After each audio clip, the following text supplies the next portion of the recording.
A few things have come up in the last couple of weeks that I just want to address. One, the first one, and it's come up in several places, is hazard pay. With regard to hazard pay, there's really three things in play. The first one is whether or not, if you submit it with your January request, whether the state's going to reimburse it.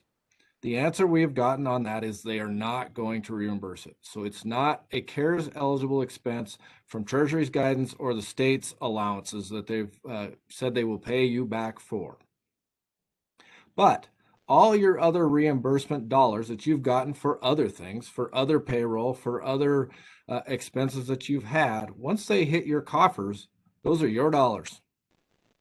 If you choose to use those dollars for hazard pay with no expectation that you will get reimbursed through your next submittal, that's up to you.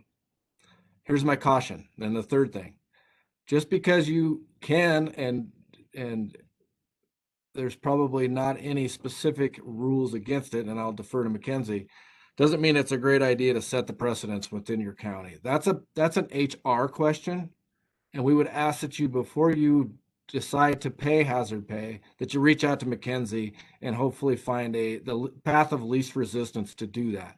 But they would be your dollars that you would be spending for that, and they would not be reimbursable. But like I said, the dollars you've already received or other eligible dollars that you're going to receive in January, you could use to backfill that. So there's been quite a few questions on that. I just wanted to explain that we're really talking about three different things. One's an HR problem. One is you doing with what you would like with county dollars as received and cleared through other invoices and other eligible expenses, and how you want to spend those dollars. And thirdly, that the state isn't going, if you put hazard pay in your request, they will cut that out. So any questions on hazard pay?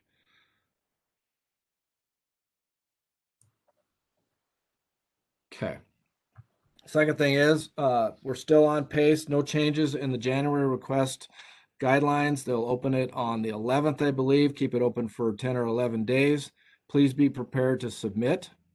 My suggestion to all of you, with a caveat at the end, is that you ask for everything that's eligible. So your presumptive payroll, although the guidance has been that your sheriff's deputies are no longer eligible, by Treasury guidance, they are. And I would like, at the end of this, to have a tally of how much money was not paid out to local governments, specifically you counties, that was eligible. And so my ask is that you submit for it all. Here's the favor I'm asking. For those of you that are doing the submittals and are dealing with the state, when they go through your submittals, it's going to cause a headache, because they're going to write back to you and say, didn't you read the guidance? And didn't you understand that these are no longer eligible and we need to take these dollars back out? So it will cause a bit of a headache for you folks, because they're going to refuse to pay those dollars based on their new guidance. But this is the only way we're going to be able to tally what our ask and what we really were due should have been. So that's my ask. I'll leave it up to each of you, but I think that's a good way for us to figure out how many dollars we left on the table.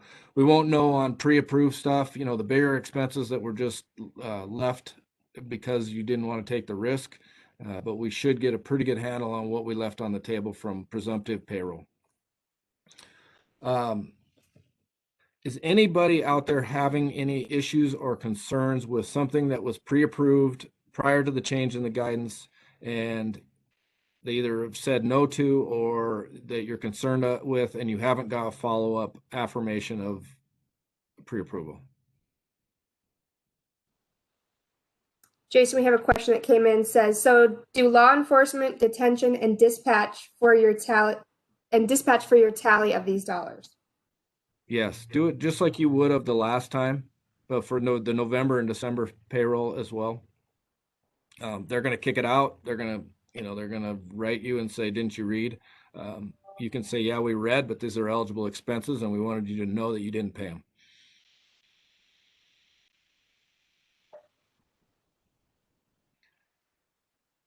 Anybody, we've had some correspondence with a vendor that has worked with many of your EMS services related to lifts for ambulances. Their delivery of those has been delayed a little bit on a few. They have got an extension on that. Is there anybody else with other equipment that you had anticipated would be installed by December 30th that you're starting to worry about whether it's going to arrive and be in place? If so, we need to reach out to D of A and ask them to implement the guidance that allows them to push that date further back. I think they gave this vendor to the 22nd of January. So if you have any of those, please try your darndest to get them to deliver by the end of the month, by the 30th. But if not,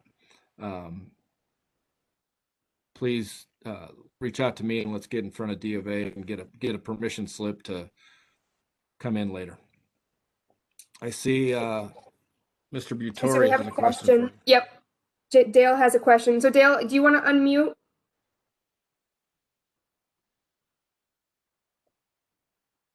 And Dale, if you're on a phone, the unmute is *6.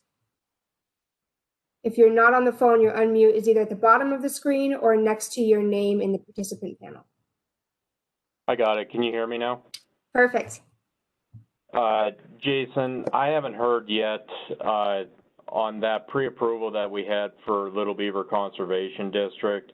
I haven't heard back on whether or not what we were doing with that, if it was actually pre-approved or am I submitting for that for them? My recollection of that, Dale, was that it was pre-approved. I think you're okay, but let me do some follow-up with their association director. Okay, thank you. Jason, I have another question here. We get an update on the carpal software for county attorneys. Is this still eligible if we purchase it prior to December 30? Only the state's reaction to any sort of pre-approved things that were being pre-approved prior to October 31st that are being asked for after October 31st, they are denying. So if you didn't have it in the loop and under a contractual obligation by October 31st, the likelihood they will approve it is low. We can certainly ask. My question would be, given the timeline to get that implemented, whether or not it could be done in the next 2 weeks as well. I would have a concern there. But so even if it was, it would still have to be implemented and operational by December 30. Is that true? That's true. Okay.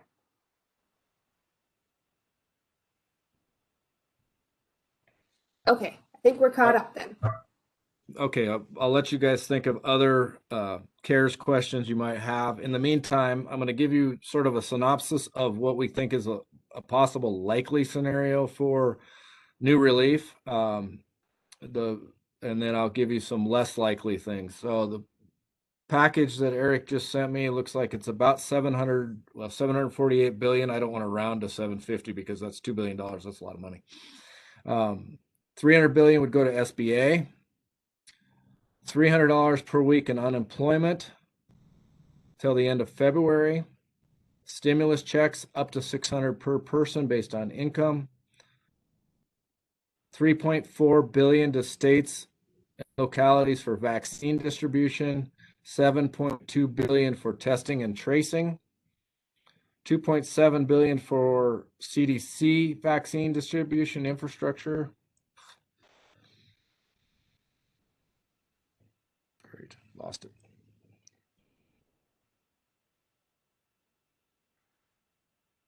It extends payroll support for aviation and Amtrak. $13 billion for farmers, ranchers, growers, fisheries, timber, and rural communities. I don't know what rural communities means. 15% increase in SNAP, which is foods, the old food stamp program. $25 billion in rental assistance. Eviction moratorium extended to January 31st. Student loan forbearance to April 1st. $82 billion in additional education funding. $10 billion in broadband and telehealth. So those are the likely pieces of the pie. What you would notice in that list or was missing was us. No local government relief in that part of the package. Eric's indication to me was on a less likely part, but still in the mix for discussion. 160 billion for state, local, and tribal governments. 152 billion for states and localities, which would include in that 152, 30.4 for counties. Again, this is in the less likely to survive list. The distribution of the states will be based on revenue loss and population and a 66-33 split. So 2/3, 1/3 split. The governors would be required to distribute 40% of the state funds to localities based on population, or they can do it based on population. And the kicker is we get a big extension from the 30th to the 31st, which after all of this, I don't know how many of you think that's humorous, but makes me want to cry or laugh. I'm not sure. So that's what's being discussed as we are meeting federally for new relief. As with anything at that level right now, it's sort of believe it when they take the vote, but that's the newest package being talked about. Anybody come up with any other questions before I pivot? I do have one that came in, Jason. It says, do expenses need to be paid before December 30th? So incurred invoiced by December 30th. If you have anything that's major that you're not going to be able to get the checks cut after, let's ask. But there's some leeway in when you actually cut the check. That's one of the things that they've sort of backed off of, but we don't want to wait till the end of January. I would suggest that it would be paid in your first claim run in January. Okay.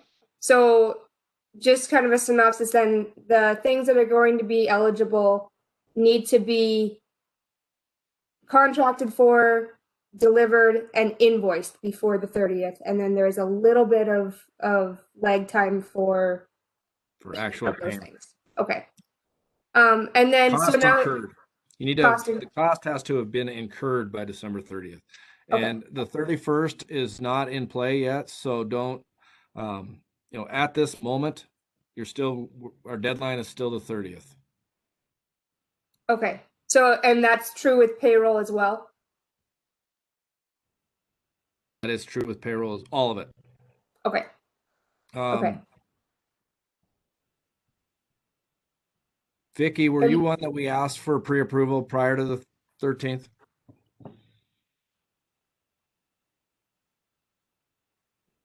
Yes. Then you should be okay. Teton County asked, do you know how much money has not been expended in the first bill? So the states, when they changed their guidance for our money and took the $100 million, dropped us from 300 million down to 195. They indicated that the money at the state level had all been allocated and or was going to be spent. So the 1.25 billion that the state of Montana got, according to the governor's office and the information we have, they think it's spent. Now, definition of spent can be a little vague. We think a lion's share of the dollars that we still had on the table are going to unemployment and to backfill that fund. And I have no idea nationally where that's at. I had another question come in about payroll. So if I run a monthly payroll and my December pay date is December 31st, will this be eligible? The 31st would not be. You'll have to prorate it out. Okay. And will there be an accounting of how those funds are expended? At some point, the governor's office will have to give us a final tally on how those dollars were spent. I don't have that at this point in time, other than the transparency website, which is generally not up to date and I wouldn't trust.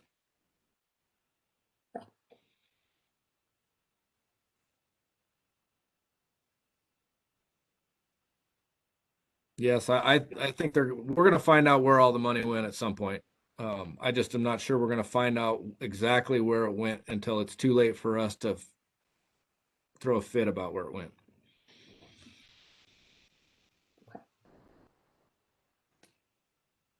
All right, I think that gets us caught up again.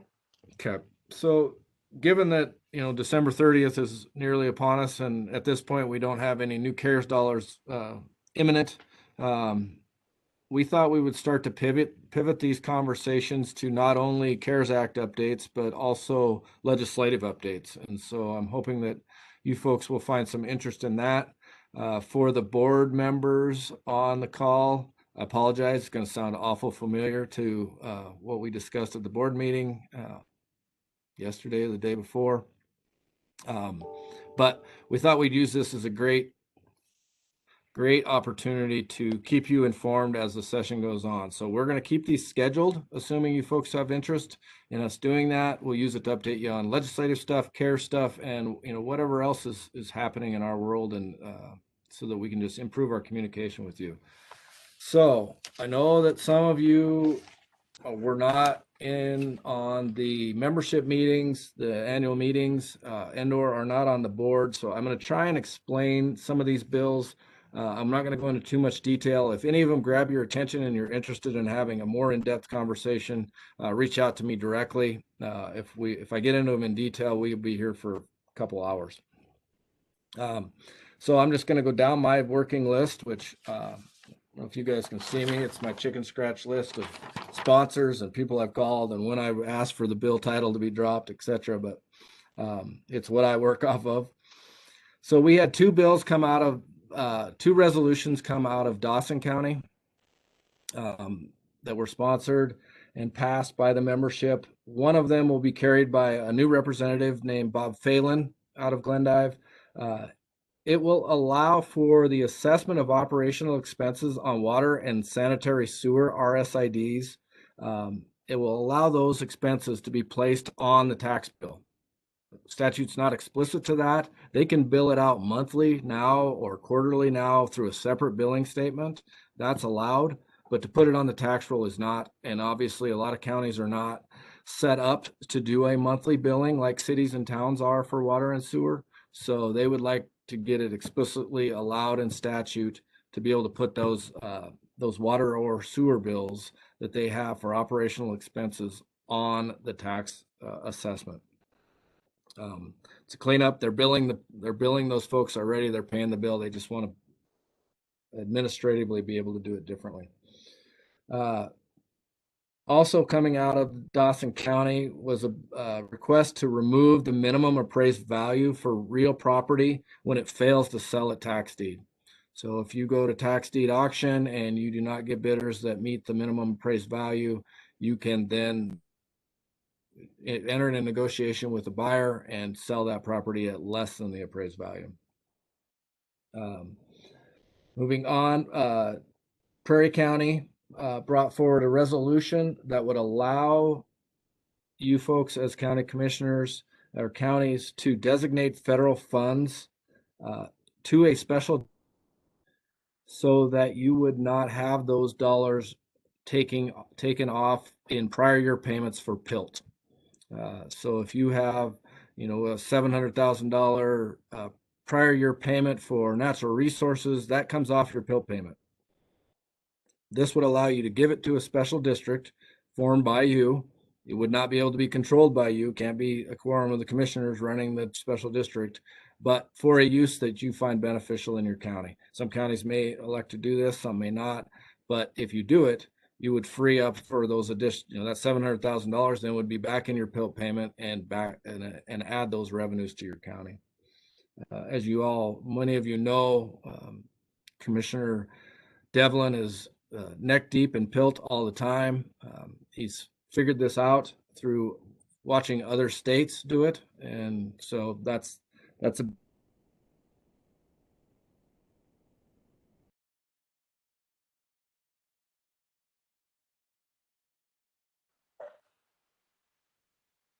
Jason, we lost a little bit of your connectivity here. I thought you hung up. Did I cut out? Yeah. Yes. Okay. Did you catch Representative Custer's carrying the special district bill? Did you catch? We heard you talking about Commissioner Devlin and his PILT experience. Okay. So Commissioner Delvin, this is sort of his brainchild based on what he's seen in Utah and a couple of other states, I believe, as a way to get more dollars to counties, frankly, that and take away what is in essence a penalty for receiving other federal revenues through natural resources, et cetera, that then come off your pill payment. So brings additional dollars to those counties that have those that have the reduction in from a prior year payment through pill. Representative Custer out of Rosebud County will carry that for us. There is what I would call a bill that is very, very similar, if not exact. That's been a bill title in play that Lou Jones has under his name. We understand that he's going to hand that off to a new representative out of the Flathead area. I've talked to Custer. We'll figure out a way to work together and hopefully come out with a bill that, a single bill that we all agree on. If that doesn't happen, I've known Representative Custer a long time. My preference is we continue to ride her bill and keep control of that. Bison laws. So out of Garfield County, we had a resolution to make another run at the clarification of the definition of bison. Representative Hallman out of Miles City carried that for us last time. It got vetoed. We will bring that bill almost exactly the same again this time. In addition to that, Senator Lang has a placeholder in for giving county commissioners authority over bison. And I think some of you have been around a while remember that bill from 2017, and I think it may have even come forward in 2015, and I think met the veto pin in both of those sessions. So both of those bills are live. I've been in contact with both Farm Bureau and stock growers about who's going to lead on either of those bills or both of those bills. We will be intimately involved in the clarification of the definition because that's a resolution. I imagine that the executive committee will ask us to support the other one, but probably be not leading that one. So anyway, 2 bison bills in play this time. Public Land Use Sustainability Program, which is a resolution out of Daniels County related to the high level state lands that they have and the impacts from those state lands and the fact that they don't get any tax revenue off of those. So dollars for those for state lands leases to try and offset the impacts and the negative parts of maintaining roads to public lands in the hunting season, et cetera, that they see in a proportion that's different than in many counties because of the high percentage of state lands. Senator Lang has the placeholder in for that. I talked to him earlier. We're discussing who can carry that for us on the House side. There will be an appropriation, so we'll need a House sponsor, and probably, at least at this point, top of the list is Representative Knutson, who is from that district. Prevailing wage law and dispatch cities. This was a co-sponsored resolution from Richland County and Custer County. Right now, dispatch cities in prevailing wage are set through rule, and they are all Billings and West. Billings is as close to eastern Montana as any of them get. It impacts the cost of public projects that are over $25,000, where you pay a prevailing wage. They have what they call zones. If you're outside of 80 miles from the courthouse of a dispatch city, you pay the top end of that zone pay, and I think it adds like $5 an hour to a labor. It can significantly increase the cost of a project. So in fairness, Miles City used to have one when the last oil increase occurred and we hit $100 and some a barrel. Contractors were going crazy trying to keep up with the oil industry. Somebody here in Helena decided to hold a meeting and change the rule and take Miles City away as a dispatch city. So we're going to add them back into the mix. We're going to do it statutorily. And beyond that, we think it's unfair that there's nothing up anywhere remotely close to Northeast. So Sydney will get the other one per this agreement. There's been 2 other runs at this that I've been involved with. One was 2 sessions ago. Eric Moore, at that time was Senator Moore, brought one that changed the rules regarding how dispatch cities were paid, mainly how zone pay was paid out. And then last session, Senator Heimbaugh brought one, and we knew it would be vetoed, so we were going to add 7 cities, and we had them plastered all over Montana, so that it in essence made zone pay almost moot. I think there were only a handful of communities that were not going to be within that 80 miles, and it failed. This is a much more conservative approach. We think it's got a legitimate chance to add to 2 cities in eastern Montana that would then lessen the cost of some of the public projects. Collection of centrally assessed coal proceeds taxes. This was a Bighorn County resolution. Senator Small will carry that for us. We've backed off of the broad language that the resolution had. It was going to impact tax code in a significant manner, become extremely complicated. We all know that this session is not the time to bring real complicated bills. There was some concerns about whether it would impact everything from coal board funding to entitlement share, and I started backing the wheels up real fast. And so what we're going to do instead, and we still think it solves their immediate problem, and what happened with them is we're going to explicitly give them the authority to negotiate with a coal mining company that is delinquent on their coal proceeds tax for payment of those delinquent taxes. And we're going to give them the authority to negotiate with a company who's taking over an existing company that is delinquent. So right now the state can negotiate. There's nothing explicit in statute. Bighorn County's civil attorney has indicated that he doesn't think they have the authority to enter into the agreement. It messed with the sale of a coal mine. And so we think that solves that problem with much less impact statewide and on tax code in general. Out of Beaverhead County, we had a resolution to clarify the definition of small or utility scale solar farms and what tax classification they would go in. The premise of this bill is to try and line up what a small scale farm is, try and take the loophole of setting them back to back to back and having them under different LLCs or other organizational structure so that they can call them 3 smalls and get in on the cheaper tax code, and define them as class 13. If they're small right now, they can be backed up to 7. We would just like it to be clear, if you're doing a solar farm, it's 13, and align or clarify that we're going to use the state definition of what small means. Representative Welch out of Beaverhead will carry that for us. Leasing of county property for up to 40 years. Right now, cities and towns can lease city property for 40 years. Counties, I believe, can only lease for 10. And I might be off on this. I don't see Eric shaking his head no at me, so I must have it right. 10.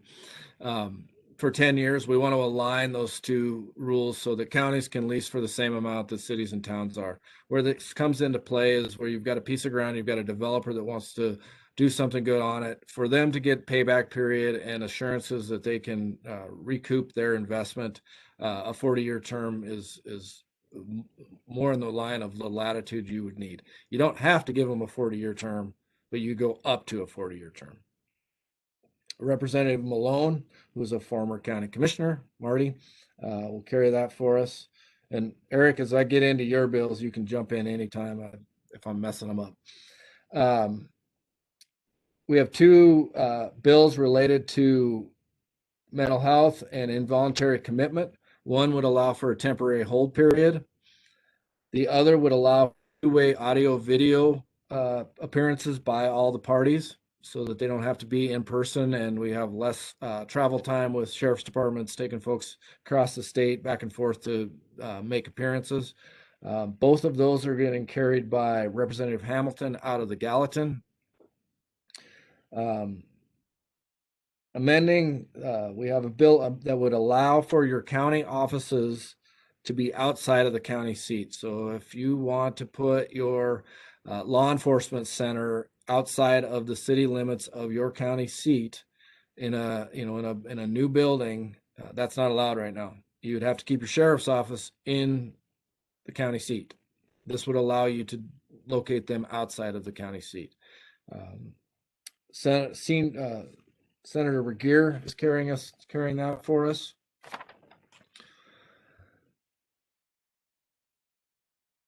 Now Senator Hertz, former Speaker Hertz, is carrying a bill that would allow for or require any impacted county to have a comment period prior to the determination of tax exemption by the Department of Revenue. We brought a similar bill that gave counties a little more authority than that, but this would at least allow a county that's having a property taken off the tax rolls, get them notification and an opportunity to comment on the impacts they might have. We have a sort of a cleanup bill that Senator Gauthier is carrying for us that would allow for dissolution of special improvement districts. Right now, it's unclear exactly how you would dissolve a special improvement district. This clarifies that. This came out of Lewis and Clark County. Gravel permits. A good number of you have been impacted by the legislation that came out last time on gravel permits, namely the fact that you have fees associated with getting those permitted. We have Senator Temple will carry the bill for us in support with Senator Lang, who also, in addition to Senator Temple wanting to remove the fees that local governments pay to get a permit, which we'll make a run at, Senator Lang would like to also make it so that the state sage-grouse mitigation fund pays for any sage-grouse mitigation that is required as a result of a county permit for gravel. So those would be the two major changes in that. And in essence, puts the burden of the cost of sage-grouse onto the state, either through the sage-grouse mitigation dollars, or if that fund has been exhausted through the general fund, which gets a little bit more hard to sell, but still makes some sense. It's all the same taxpayers. And we'll see if we can't get you guys at least to the point where you're not paying permit fees or expenses that seem a little bit exorbitant related to mitigation for your gravel permits. You'll still have to pay some professional fees, et cetera, to get the permit written. All of that doesn't go away, but the fees would. We have one land use bill that Tara will be carrying for us. And I don't know that it had a county sponsor. I don't have a note here anyway, but it will revise the public notice and participation criteria for requests for extension of subdivision preliminary plat approvals. So there's some legal challenges to what's in statute now. She would like to clean that up before that becomes too messy. And I believe we have asked, but I'm not sure we have confirmation from Senator S to carry that. Finally, I have a couple of other ones that aren't necessarily our bills or bills in particular. Over the interim, many of you, last session, there was a bill that was going to add an assessment on parcels in eastern Montana to pay fire. And that met with all sorts of opposition, including us. We reached out to DNRC and said, we can't support this bill. And as a matter of fact, it's worse than that. We're going to attack it with everything we've got. And they said, well, we don't want that fight. So they basically withdrew their bill and said, would you sit down at the table with us, come up with some solutions for how we deploy some fire resources to eastern Montana and all of Montana in particular through the cooperative agreements that we have with your counties? We said, absolutely. We formed a working group. I see a few faces on here that joined in on that working group. Over the interim, came up with what I think is a really good compromise solution that's conservative in the amount of dollars it takes to deploy resources. Statewide, we get some additional help, but in particular in eastern Montana, they get some aerial first attack fire support through helicopters in Billings and Miles City are the proposed locations. The initial ask is $2.5 million. We know going into this session that new dollars are not going to be an option. So our efforts will be to work with the chair of the subcommittee of that handles the DNRC budget, who is Representative Holmland out of Miles City, and the new director when they're named, to see if we can find $2.5 million in their budget that could be diverted to this cause. So that, while it's not a resolution, is something that's on our list as a high priority, knowing that we have, all sorts of issues related to money. Broadband. Senator Ellsworth's bringing his broadband bill back. We've started discussions with the senator, stakeholders on both sides, including us in the league. That bill, in essence, gives an automatic abatement for broadband infrastructure that's installed. The first 5 years, 100% abatement. The next 5 incrementally grows to 100% at 20% per year. In the current bill, there's no provision that allows for any local decision-making. In all the other abatement statutes, the county commissioners have the thumbs up or the thumbs down based on the impacts of, what that abatement means and what that project means, both positive and negative, to your local community.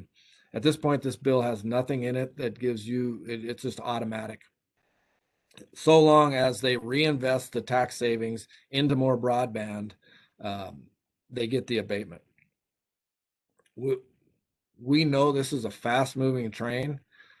We opposed it simply on the basis of counties are impacted, local taxpayers are impacted. We want transparency. We want local decision-making. And we managed to get it vetoed last session. We're not sure we can stop it this time. So we're having conversations about what we can do to not completely take local decision-making out of play, but knowing that we might not be able to stop it. So where's the middle ground? So keep your eye on that.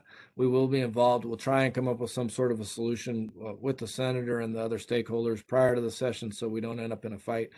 But depending on where your executive committee wants us to land in the end, will be dependent upon whether a comment is enough or if you want thumbs up and thumbs down, because I don't think they're willing to give us that.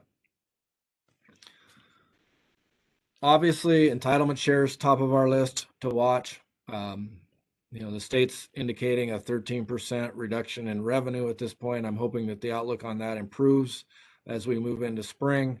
But they're going to be looking at every bucket of money that's out there, and we all know that Lou Jones is the chair of appropriations. He knows all about entitlement share, and I fully expect that we will see some attack on entitlement share. I just don't know exactly what it will look like. I anticipate one of the attacks to be on the growth factor. I don't know if they will actually go after the principal again like they did last time, but we will be watching that closely. Questions? What I miss, Eric? And questions?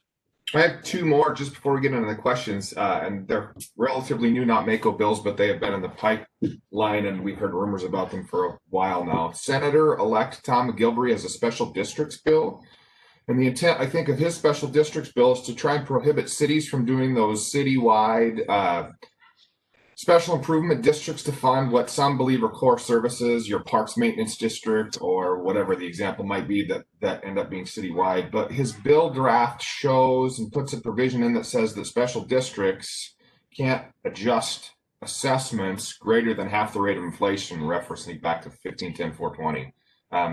I don't imagine we're going to support that bill, and I think he missed the mark in trying to keep cities from shifting costs in special districts. But the reason I'm bringing it up is because there's a significant number of members in the House and Senate that believe special districts have just been a creative way to get around the limitations in 1510-420.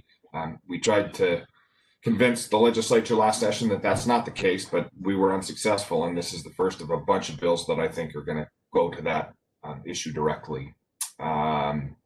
And then the second one was, as we've all talked and known, there are several bill drafts out there that are limiting the authorities of boards of health and health officers. And so I provided comments to one, again, out of Yellowstone County this morning that, in my opinion, seemed to be a pretty reasonable approach. And it's trying to hit that middle ground of a board of health or a health officer exercising extraordinary authority needs to have the review and consent of the governing body. And in that case, it's the Board of County Commissioners.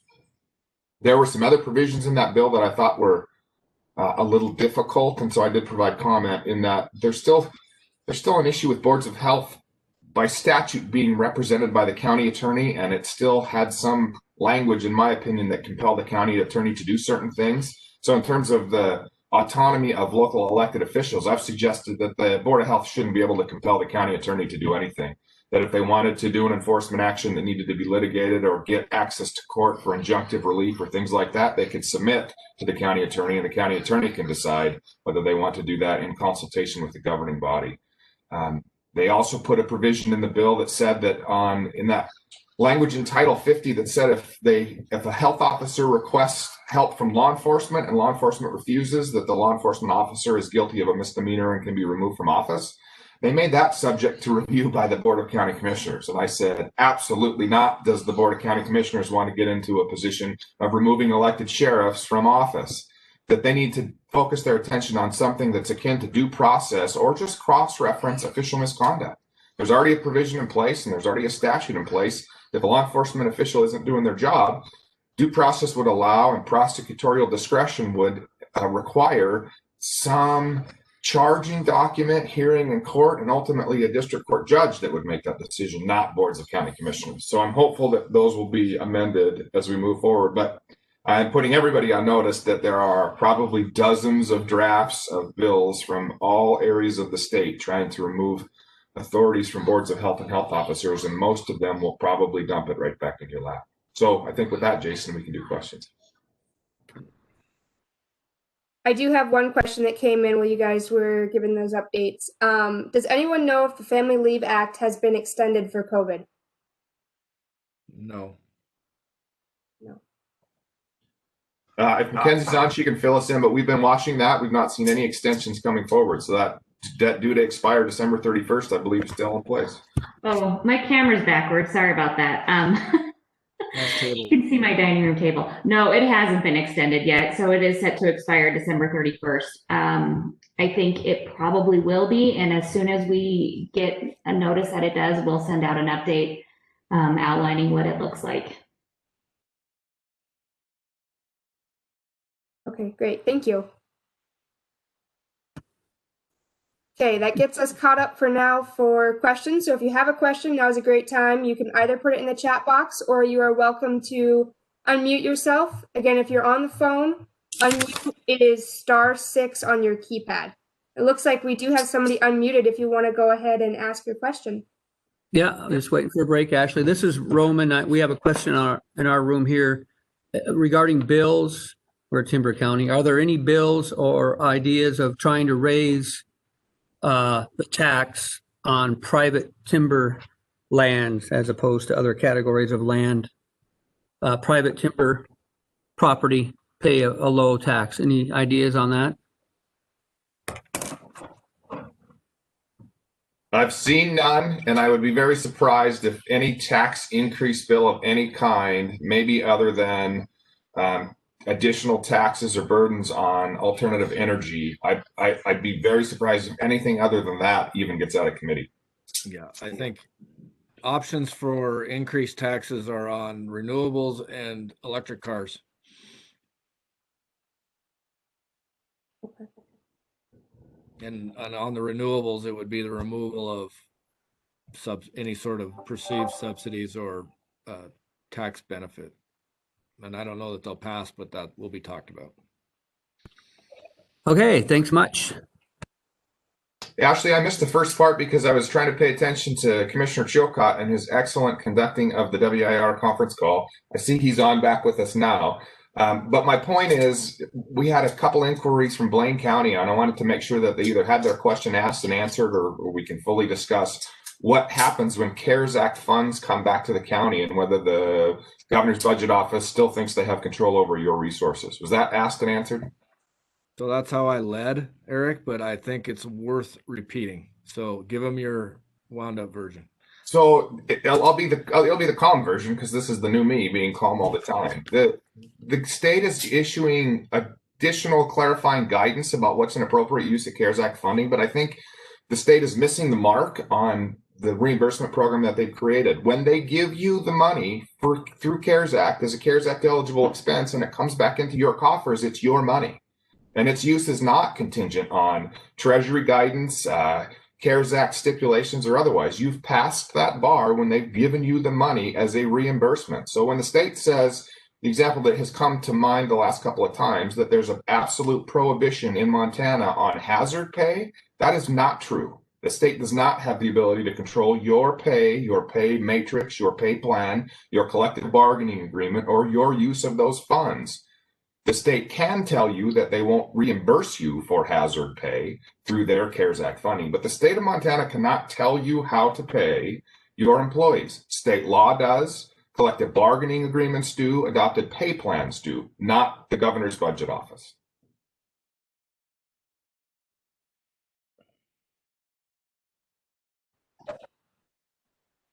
Okay, thanks for that.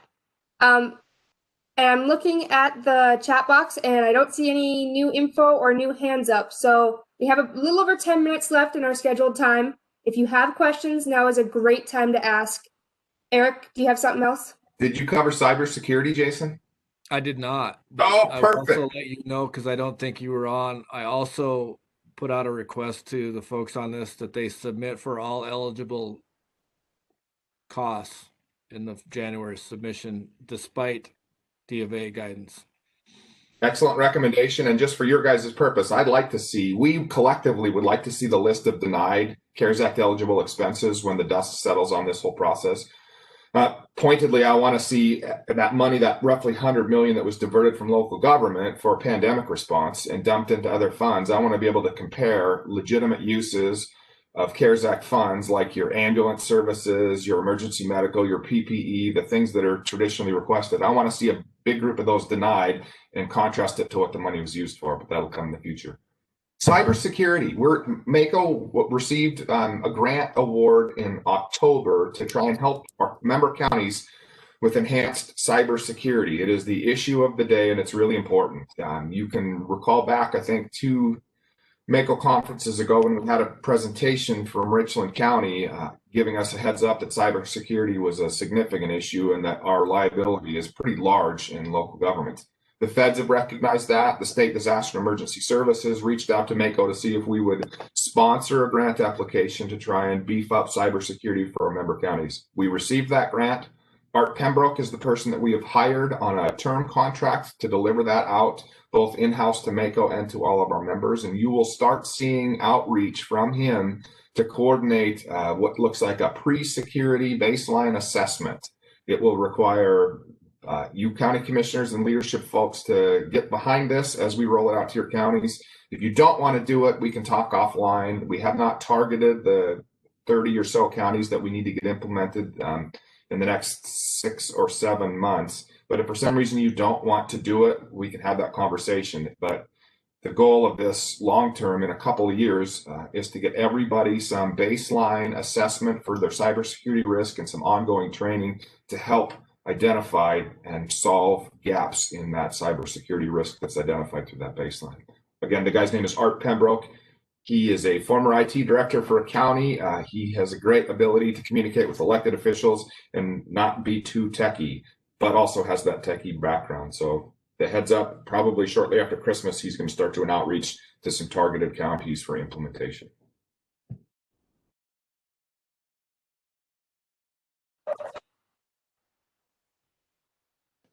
All right, looks like we're caught up. Oh, here's a question. Just filled out our NCSR survey for our county's Homeland Security grant. Actually made IT do most of it. Will this be similar? The baseline survey, I believe, is exactly the same, and I'm excited to hear that. So the second step for you, and you might have just gotten moved to the top of the implementation list, is to get the curriculum out there, another version of that test for all of your employees with access to computers, and then the online training portion, which follows. So thank you for telling me that.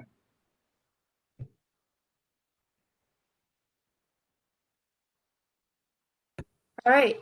This is Roman again. Yeah. So Eric, Jason, and Chantil, we have Representative Logie in our meeting here today, and he just wanted me to convey to you that if there's any assistance you need or things you need from him, he said, feel free to call upon him. Commissioner, thank you. And Mr. Chairman, thank you for making that offer. You know, we'll be bugging you consistently as you chair that important committee working through the legislative process. So I appreciate that. He said, yes, that's fine. He's looking forward to it. Don't change your cell phone number, please. All right, looking at everything here. Any other questions or thoughts? I know there was a lot covered today, but if you have questions, now's the time to throw them out there. And as people are maybe giving them a few minutes here to type or think of questions, do we have a date set for our next town hall? I don't remember. And we're moving towards once a month, but it's gonna be a little bit different. We might have to look at our schedule with the session coming up, what availability looks like. But we'll make sure to give you a heads up well ahead of time. Look for something maybe after the new year. We can have a solid plan. But Chantel and I will make sure we have good communication out.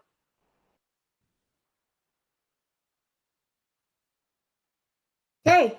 Any other thoughts, questions, or comments before we head out? Eric, I got an email question. I'm not sure if it's from somebody on the call that wants it addressed now or not. So let's just talk about it. It's a Board of Health question, so I'm going to relay it to you. And the question is on 52-116. Does any other county have issues with the language? The health shall appoint and fix the salary of a local health officer who is, and then also in that same section under C, that they will employ qualified staff. And I think that probably the question relates to, I'm sure he's under the guise of, shouldn't the county commissioners be hiring and paying? I believe those questions are going to be addressed in a bunch of different ways with a bunch of different legislation. But let's go back to previous discussion you guys have all had with your weed coordinators. And I think the law was changed 3 sessions ago, I believe it was, to try and clarify that while your weed board can make recommendations on who to hire, ultimately it's the Board of County Commissioners that makes that job offer and that they fall under the county's pay plan. It's not that clear with the health officer because the Board of Health has that Title 50 autonomy and those duties that are separate. And so as it stands now, I think it's arguable who makes that hiring decision for a health officer, who designates the health officer and who hires them. Contrast that to whether you have a full-time health officer, part-time, or a contracted health officer. Our standard guidance is only the Board of County Commissioners can enter into contracts. So if a health board contracts with a health officer and then it gets submitted to the Board of County Commissioners for ratification, review, or signature, those are conflicting. And if you ask me, because in all scenarios, those employees or contractors should have a signature by the Board of County Commissioners on a contract or be authorized to be hired by the commission, they are county employees. And I do think that's something in Title 50 that we need to clarify.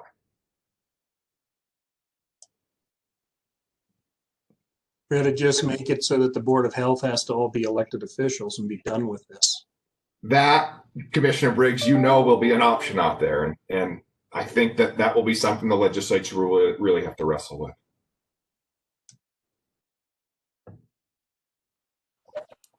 I have a couple or another question that came in here back on CARES Act info. So, disappeared. There it is. Does the 80 hours of COVID-19 leave have an expiration date? Yes, December 31st. December 31st, not the 30th. 31st, it's different than the CARES, yes. Okay. Carter County would be interested in knowing what counties contract with the health officer. Let's open it up to the floor. From those of you that know, let's have a discussion about those of you that have contracts with your health officer. McGinley, I know you have a funny one.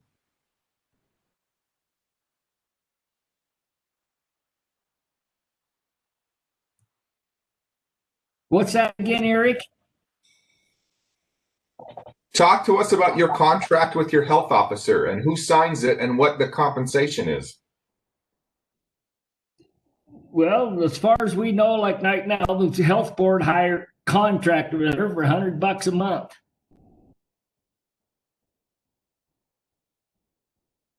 probably overpaid until this pandemic hit. Now we can't keep track of nothing. Did the commissioners ratify that contract? We're looking back for that, and I don't think we did, no.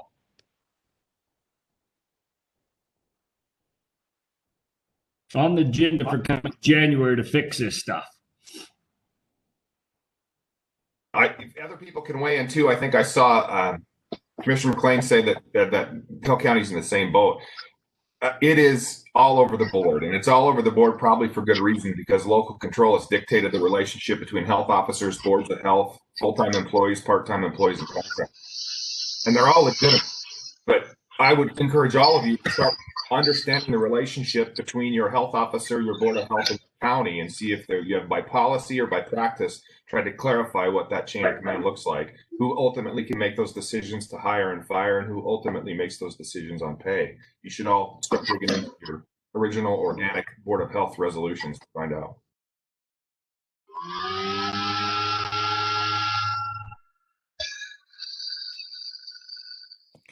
What was that?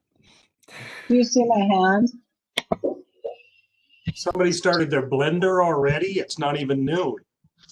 Sorry, I've been talking. Commissioner McLean, you are unmuted and welcome to chime in if you'd like. Okay, so our Board of Health officer resigned at the end of September, and she had not been in place for very long, less than a year, I believe. And in the interim, we appointed our health director as health officer, who honestly, I would question whether there's qualification there.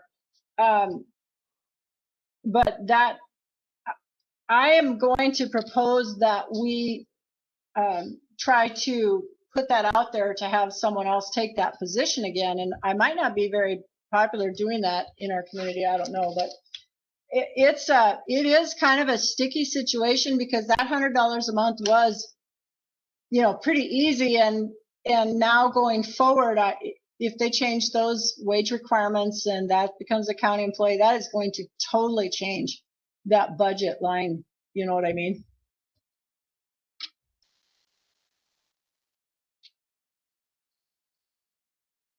And it looks like Teton County says they appoint their Board of Health no compensation.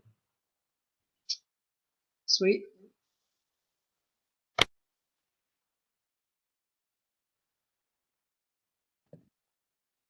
Mandy wins the comment section.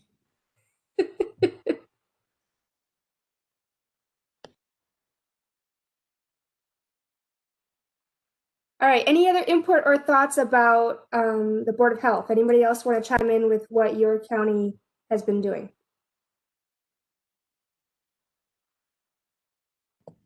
While we're waiting for that, with us pivoting a little bit more towards legislative stuff as CARES comes, obviously anything that happens new on the federal level related to that, we will include.